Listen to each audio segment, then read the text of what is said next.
মরে ভাসার আগেই আমার ফলো করতে হবে যে ও যাতে মরে না ভাসে। বাবা একজন কমেন্ট করেছে যে ভেড়িতে যে এত ওষুধ দিচ্ছ, মাছগুলোকে তো এক একটা বিষ তৈরি করছো, তো এই ব্যাপারে কিছু বলো।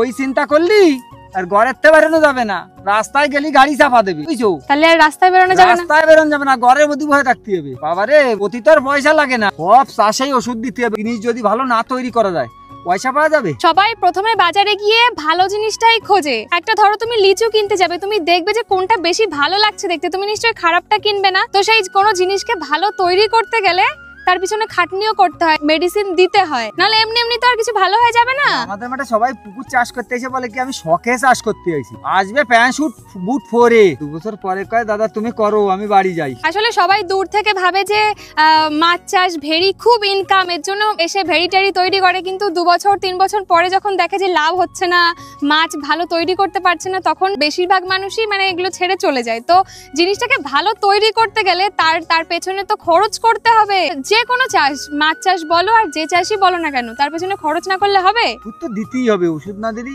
মাছের নানান রকম রোগ তো আছে, যার তার রোগ আছে, রোগ প্রতিরোধ করতে হবে। ওষুধে কালার আসবে, খাবার বাড়বে।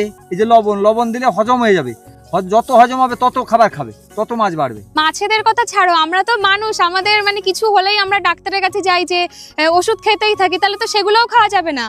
মাছেদেরও ব্যাপারটা সেই রকম, যে কোনো প্রবলেম হলে তার সলিউশন কিছু একটা ওষুধ আছে, সেটা দিতে হয়। ওইটা জানতে আমাদের। মাছ চাষ ব্যাপারে যারা জানো তারা বোঝো, যারা জানো না তারাই মানে কমেন্ট করার দরকার করে দাও, বোঝো আগে বিষয়টা তারপর কমেন্ট করো।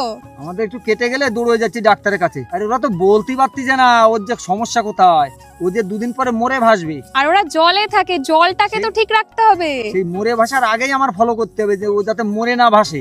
আমরা মাছের চাষ করছি, তো সেই জিনিসটাকে ভালো তৈরি আমাদেরই করতে হবে। এই চাষটা এমন জিনিস, নিজে না খেয়ে যদি ওকে কেউ খাওয়াতে পারে তারই চাষ হবে। বলে যে কাকু তুমি তো কয়দিন পরে মানে নিজে না খেয়ে মাছেদেরকে খাওয়াবে। অবশ্যই খাওয়াতে হবে, নিজে না খেয়ে মাছকে যে খাওয়াতে পারবে তারই মাছ হবে।